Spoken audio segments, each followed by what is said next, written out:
Well, g'day Eric, congratulations, you've finished leg 2 of the MGR. It's about 8,500 miles from Antigua or something. How are you feeling right now? Yeah, actually feeling really good, Don. Yeah, it's great to be in Fiji. Lovely place here. Yeah, so great to make land. So I'm enjoying the quiet life here at the moment. Okay. People are wonderful. Yep. Yeah. That's cool. So just tell me, first thing in my mind, why are you doing this? Well, it's really been a lifelong dream to sail around the world. Many years ago I had a little sun-made trailer sail, a 20-footer, and I used to sail in Port Phillip Bay in Victoria, Melbourne, and I always used to think, gee, this little boat's so good, you know, I reckon I could take this thing around the world, and I never got the opportunity. I thought I'll pin the keel and, you know, sail out of the Port Phillip heads and just take off. And anyway, I got married and children and what have you, and yeah, you get into normal way of life, businesses and commitments, so it sort of never happened. Yeah, so yeah, and of course then I come across the MGR and it sort of ticked all the boxes, so that's how it all came about for me. Okay, I should remind everyone, we did a one-on-one interview in Panama before, at the end of leg 1. So you might, if you want to know about Eric's background, you know, how he got here and stuff, you could go back and watch that half-hour interview, which is quite fun. Fills in all the previous holes. So Yes. how do you know, everyone's had ups and downs on the trip from Panama to here. How would you describe it overall? Give us a 1-minute description of your journey. Over the whole journey? Yeah. Look, it's been a really good journey. The first part from Panama to the Galapagos was a reasonable sail, and of course then we got into the doldrums. That was challenging. You know, lots of light weather and squalls and different things. But once we crossed the equator and you know, rounded the Galapagos Islands there and headed towards the Marquesas, it wasn't actually a bad trip. I quite enjoyed that one. It was, and then, you know, time in the Marquesas was lovely. It was quite challenging, you know, parts of the next leg to Tahiti, particularly as we got close to Tahiti. There was a lot of thunderstorm activity. You know, black clouds rolling around, and they come out of nowhere. You get a squall that'll just hit you from, could be the side or the back of you, so you really had to be on your toes. So that was interesting. And of course this last leg we've just done from Tonga to here, Fiji, even though it was a short leg, I think we all thought, oh, we've all got this nailed, and we're close to the finish of the second leg, and I think we all thought this would be an easy one, but it was actually probably the toughest part of the trip, even though it was a short leg. So yeah, that's probably how it sums it up. Yeah. So your vision of the MGR when you decided to do it, and then you found a boat and you're actually in it. Can you think back to that vision and what you were expecting, and do you think it's as you expected, or better or worse, or you know? Oh, it's certainly lived up to my expectations. It's a really great event, the way it's all laid out. The 15 boats that are doing it, the people, there's a you know, wide mix of skills, great bunch of guys and girls. So yeah, no, it's certainly lived up to my expectations. I mean, there's probably, as we spoke yesterday, there's probably bits and pieces that, you know, may need changing if there's ever another one, but all in all, no, it's enjoyable, Don. Yeah. And so your relationship with your boat, you didn't build your boat, you bought the boat, and that possibly changes a few things, but can you describe that sort of the type of relationship you're having with the boat, and how then you would describe your sailing experience with the boat? With the boat, yeah. Well, the boats are, you know, we all know Michael Moyer built the boat in the US, and I purchased it. Great design. I'm blown away with its capabilities. So the the man who designed it did a great job. They can certainly go through quite a bit. Saying that, we haven't been through, you know, huge seas yet. We've been pretty lucky. So it'll be interesting to see how we go over the next half of the trip. But yeah, my relationship with the boat, I just love the thing. Really at home in it. They're very workable. With, you know, your little jet boil stove cooking, I use freeze-dried food like most of the guys. They're quite easy to keep yourself in good order. Yeah, so it's probably sums it up. They sail so well, and yeah, no, I really enjoy the little boat. I'd probably, if I built it myself, I would probably make a few changes here and there. One is the chart plotter is up on the forward bulkhead, makes it very difficult to, you know, navigate and, you know, see where you're going when you're coming into close proximity to land and ports. So I'm addressing that here and putting on a swing arm, and so the plotter's near the companionway, so I can see it from the cockpit. So a couple of things like that. Yeah, but apart from that, it's a very good build. Yeah. So you're a racing sailor. You've been at it for quite a while, you know, and I think we've talked about that in the previous interview. Yes. But how would you, how would you describe your efforts and your journey so far? Like, are you, frantically racing, 24 hours a day, or are you enjoying the ride and things like that? Or give us a level. Yeah. I'm very competitive. Always have been. So I'm trying hard all the time, even though I'm running around the middle of the fleet. I'm still trying. Probably my age is is pulling me back a bit. Not quite as fit as I used to be. But yeah, I every time I get in the boat, I sail as hard as I possibly can. Yeah. Yeah, and I'm always looking at the numbers and my competitors and trying to do the best I possibly can. Yeah. But there's some pretty good sailors out there, and they're all doing the same thing. Okay, so you got Starlink, right? Yes. You got Starlink. Yes. So can you describe a 24-hour sequence? So starting, the sun's coming up in the morning, right? How's your day-to-day life and your day-to-day racing fitting in over a 24-hour period? Over 24 walk hours. us through it, yeah. Yeah. Well, I usually wake very early in the morning. So I'm up like before daybreak. I generally, because I tend to sail through the night a lot, I tend to have a sleep, so we'll go back a notch. I tend to have a couple of hours sleep just before daybreak. Then I usually wake, check the boat, sail trim, make adjustments, because generally at night, that last couple of hours, I'm having a sleep. I may not have all my sail up. I might reduce it for a couple of hours. So then I'll go out and deck and get the boat back in order again and perform as fast as I can get to go. Then I'll come back down below, have a bit of breakfast, and generally I will go onto my laptop and look at the weather then, if everything's going fine up on deck.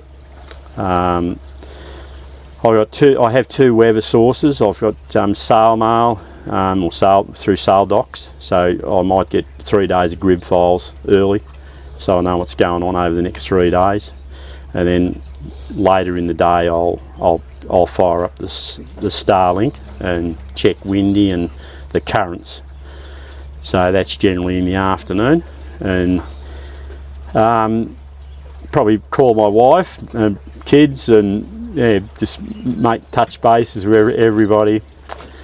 And then like through the day, after breakfast, I tend to helm a lot. Yeah, I even though I've got the South Atlantic wind vane, I do use quite a bit, but I enjoy helming. I find that the day goes quicker and the nights, and the boat goes faster. So that's really the day. there's a lot of depending on the weather and the conditions. There's a lot of reefing going on. I'm up and down the reefing all the time, changing, you know, A5, A3, depending on what direction the wind's going. We're working all the time. We really are. We're busy. You're racing. Yeah, there's no dull moments. So as soon as the speeds start dropping below 5 knots, I start looking at what am I going to do to make this thing go faster.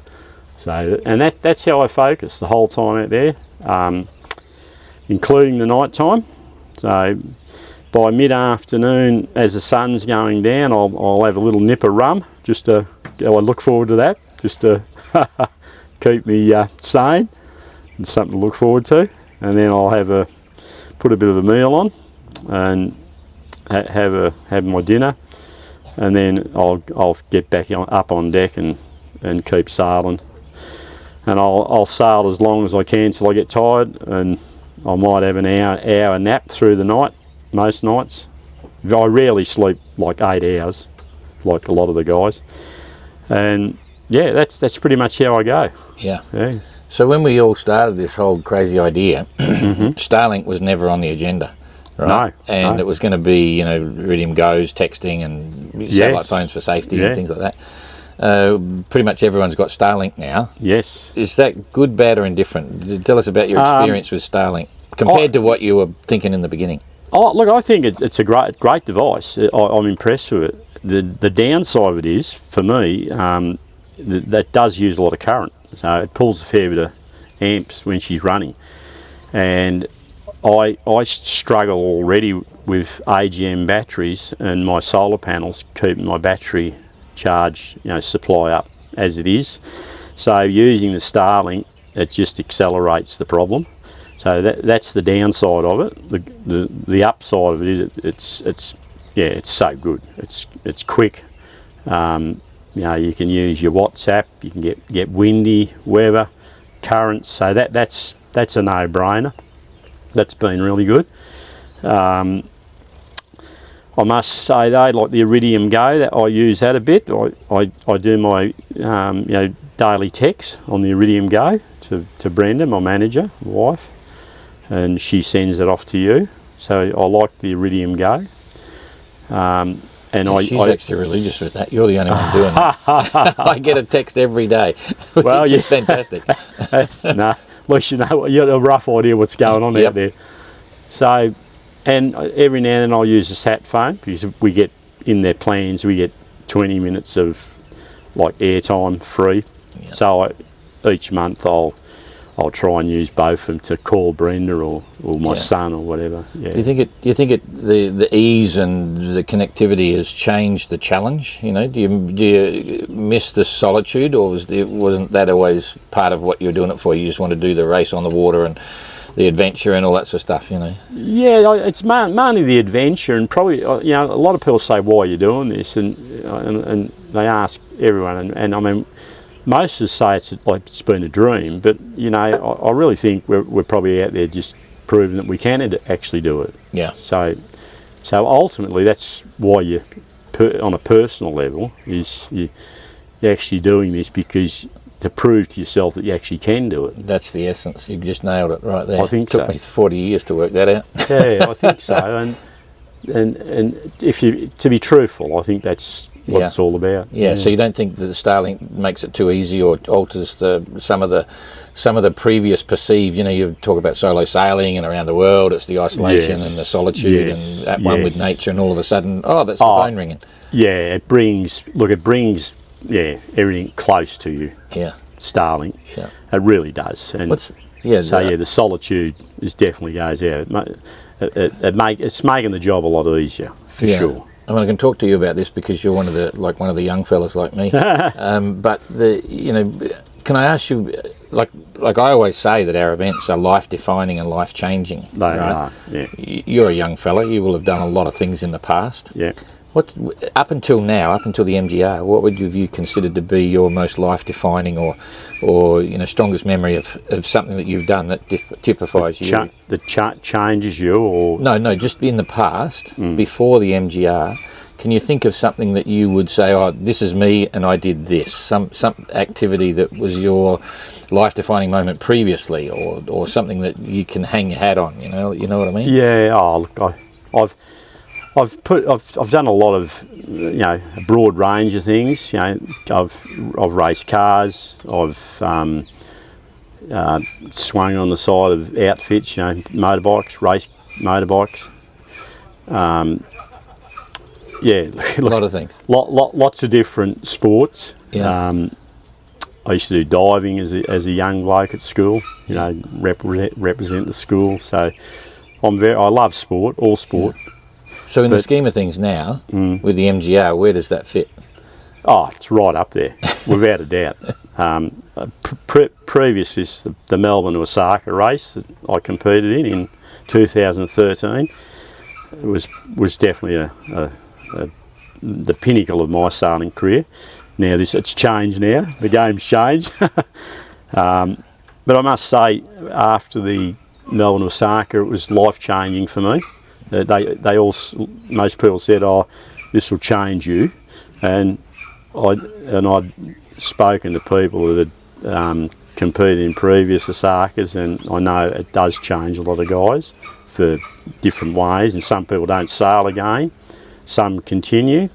So for me, I found it quite an enduring race, and I was very quiet for 6 months. After the event, but then I slowly, came back to myself. Yeah. But this event's not having any effect on me at the moment like that. So far so good.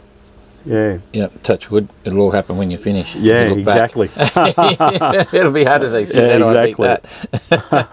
So you must have some stories, because when you threw your hat in the ring and decided to do the MGR, yes, you've obviously had some friends thinking, you are crazy, you're nuts. Yes. Maybe some people might even get angry.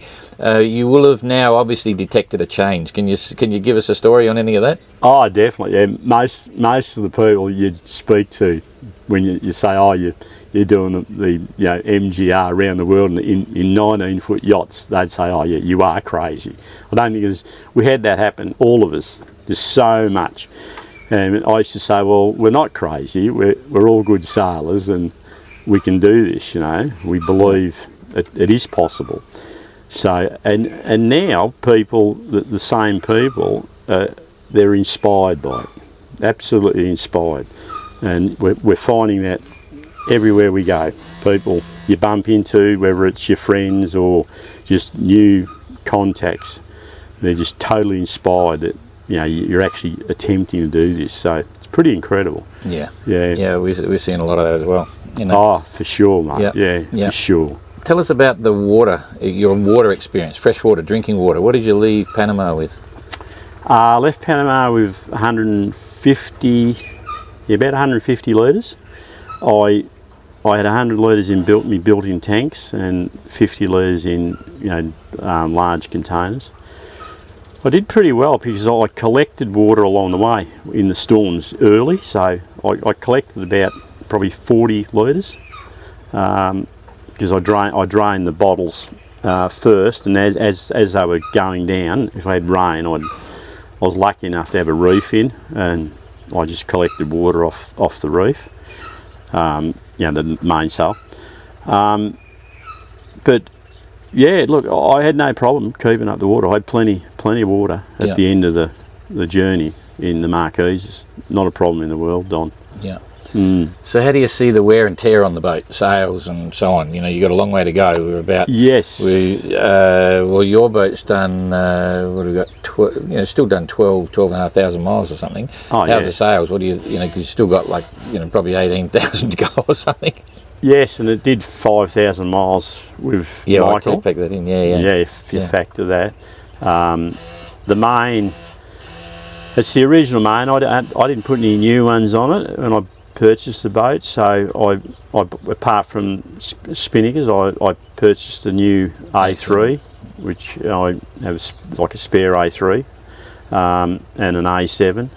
So all the other sails that came with the boat, the main, because it's getting reefed up and down so many times, it's getting a bit baggy around the reef points. no major damage. I think it'll get round the world, but it'll be looking pretty shabby if we do any upwind work. I don't think it's going to perform very good. The spinnakers, the A5's getting a bit tired looking, but it'll probably make it. And of course the A3 we call it Big Bertha. That's the weapon. Yeah. I've got the new one there if we get any major damage. Yep. And the head sail's pretty much bulletproof. Yeah. And because I got the roller furler, I find that really good. A lot of the guys don't have roller furls on the headies, and as you know, you get a much better shape to the sail, but it's invaluable for just haul it. When you get a squall come through, you can shoot it down a little tiny handkerchief. Makes so quick.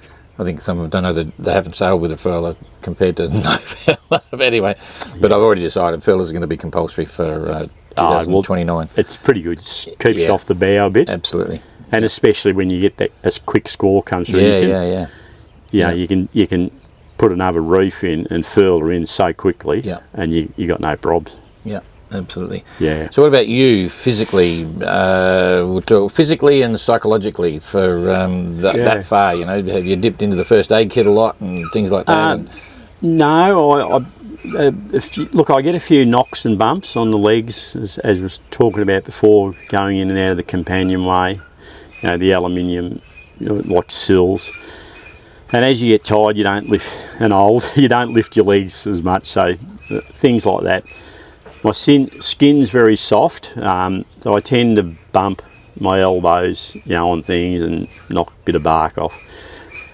But I haven't really dived into the major first aid kit at this stage. I've all the dressings and things that I've used have come as at my own provisional that my wife Brenda, she put on the boat. She's a nurse, so she set that up. Psychologically, you have your moments, don't worry about that. We all know that. I'm feeling good, but I do have my moments out there. You can get pretty lonely at times. Are they frustrations or uncertainty, fear, things like that? Not so much fear. Self-doubt. Yeah, you do. You go through self-doubt sometimes. You think, are you capable of actually doing this sometimes? But you sort of, it's just different things. You have your downers, and you soon bounce out of it. You'd be a liar to say you didn't. So I think we all go through ups and downs out there. And back to my body, my joints. I'm quite surprised. My muscles and joints. I thought I'd have trouble because I've had a lot of shoulder problems over the years. Torn shoulders, knees, this sort of thing from sport. I thought I'd have more trouble in the early stages of the race. I had a bit of swelling in the legs and that. But I've come good. So I don't know whether it's the salt air or what, Dom, but I'm feeling pretty good.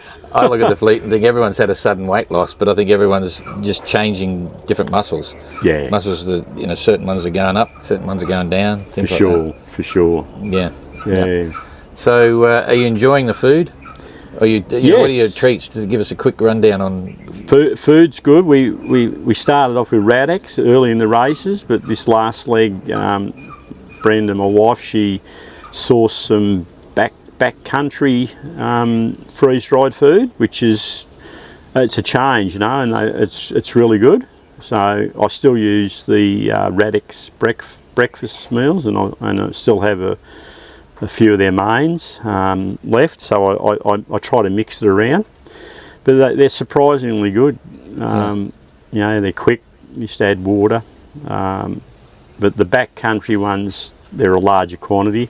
They use a bit more water, but there's a lot more variety in them.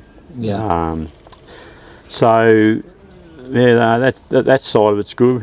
Yep. It's always good to have a bit of chocolate and things like that. So your what do you see or have you gone through as your biggest challenge to get to Fiji now? In any perspective, either sailing or personal or financial or whatever. What's been your biggest challenge so far? The biggest challenge? The MGR, yeah. Yeah, I found it really difficult. You know, coming into close proximity to reefs and navigation, the way the chart plot has been set up, and even though I've got Navionics on my iPhone, you know, if you make landfall or you're close to some, you know, reefs or whatever, it's very hard to see the screen in sunlight, so it's virtually useless to you. So I found that really challenging because you're up on deck and you might have your courses and what heading you're going to steer to, and you can do. I tend to do a passage plan when I come into, you know, ports and tight spots, but it still makes it difficult when you can't see a plotter either at your helm or close by. So I found that a bit of a challenge, and hence I'm changing it. Now yeah. So that's been probably the biggest challenge. Yeah. That I've faced, I think. Yeah, and it makes you a little bit anxious at times. I found, because you haven't got that certainty, and you need it. I always try to tick 3 boxes on every nav decision when you're coming in. I need 3, you know, especially if you've got people on board and by. Yeah. You got chart plotter, you need some visual reference, you need something else, you know. So yeah, I know what you mean. And of course, coming into Fiji, you know, I made a couple of poor navigational decisions down the, you know, round in the bottom island. It turned out I went, you know, 50, 60 miles longer than the other competitors. They went through the islands, and that was probably, you know, contributed to this issue with the chart plotter. So I played on the safety side, so it cost me dearly. Yeah. Yeah. So what about, in your mind now, the biggest standout, the biggest excitement or fun, or the best part? You know, what's something that's been a real highlight, you know, so far from start to finish? And in fact, let's go 2 parts. From just getting to Antigua, so the idea hits, and then you finally get to Antigua. What was the best, you know, what's the big highlight of that whole process? Just you know, coming into Antigua blew me away. After being out there bashing into the sea for 20 odd days, that was just so exciting, and seeing you guys, the reception, and and meeting up with all the MGR guys. But because I mean, they did the transit, I didn't do the transit, and it was wonderful to meet all these people. And even though I was only there 2 days, that was really awesome. And then going back a step, the video that like you guys had taken coming in, my, you know, people and friends, they're blown away with that video, and so yeah, 10 points to you guys. My grandson, my youngest grandson, he's continually asking to watch it. He's just, because he loves boats. He's only a 4-year-old. You know, he wears the sun bear hat to school. And every time he sees his gran, he says, "Gran, can I watch Pa on, you know, sun bear, the video?" So that's that was good. That was a highlight. And then, of course, every time you make landfall during the race, that's exciting, you know, just to finish. Yeah. And we're getting closer and closer all the time to the end. We've still got a long way to go, but it's inspiring. You know, it's exciting. Yeah. And I just hope we all get round the journey safe, and the weather keeps being kind. Have you focused, you know, what do you think about the next leg? You know, you're going down across the top, and then all of a sudden you head south around Cape Town and into the Southern Ocean, effectively. Yes. Have you spent any time thinking about that? I have, yeah. And how do you feel about that? You know? Yeah, no problem. I don't. That doesn't bother me. I know what to expect. We're sailing into some pretty serious seas down around the bottom there. It's on similar latitudes to Tasmania, which I've sailed around there enough. So it's tricky waters. Never done it, so. But yeah, I'm very aware that it's going to be not an easy passage, and down through the Indian Ocean. I always put down right at the start that going through the barrier reef would be probably the trickiest navigational area that we'll we'll do on this race, and it's the Torres Strait because of all the reefs and whatever. So, but I've done my homework, I think. So, so we'll see how we go. Okay, so you've been around sailing for a long time. What would you perceive to be your biggest personal risk going forward now in the next part of the race? Like, where do you see the risks, and how do you feel about that? Yeah, Risk as in high risk. Safety risk, for the view and the boat. What do you think is the biggest risk? Look, coming off the boat, without a doubt, if it's so easy if you're not clipped on, and particularly at night. I mean, I always have a life jacket on and clip on if I go forward, regardless whether it's day or night. So that's a major issue. It doesn't take much for a wave to hit the boat, and you can overbalance and you're off in a flash. So that's probably the highest risk. The next thing will be sea state is a major thing out there. These little boats, you don't have to have 6, 7, 8 metre waves to make these things go over, and it really comes down to which way the swell and the waves are coming, and same with the wind. It doesn't have to be really high to knock the boat over, and it's happened to us. It's happened to me a couple of times where a wave's hit its side on, maybe a 3 metre wave, 4 metre wave, and the boat's bang over. And really not a lot of wind, so sea state's a problem, and it's a risk factor. And particularly when we start going down around the bottom of South Africa, that's going to be a tricky area for sure. Yeah. Okay, and so what are you going forward? What's the thing you're looking forward to most now? In the next leg. Yeah, well, I'm really looking forward to going across the top of Australia, home country. I plan on going to Thursday Island because I've never been to Thursday Island. I thought, well, we're going past it, we might as well make a stop there.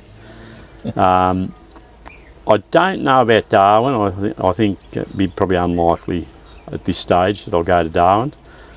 So I'll probably go Thursday Island and then through to Cocos. Yeah. Looking forward to Cocos Keelan Island because that looks an amazing place. Yeah. Jealousy. Carry on. Absolutely beautiful. So looking forward to that. All right. Yeah. That's cool. So if you met up with someone who's thinking of doing a 580 and thinking about the Transat or the MGR, what would you tell them, and what advice would you give them? I would say go for it and don't hold back. In fact, I had a friend, a young guy half my age that did a lot of sailing with, and on another boat, through ocean racing. And I spoke to him before we left Tonga, and he said, Marsh, you just inspire me. He said I just feel so jealous now that, he said, I want to build one of these things. And I said, well, don't hold back. Mick, I said, you just get out there and buy the plans and build one and do it. So, absolutely. Yeah. Good on you, Eric. It's a good story. You're a dingy die Aussie and all that sort of stuff, and you got the whole roller coaster happening. So it's fantastic to watch. So thanks for all of that, and we'll look forward to doing another one in Cape Town. Thanks, Don. Much appreciated. Thanks, mate. Cheers, mate. Okay, see ya. See ya.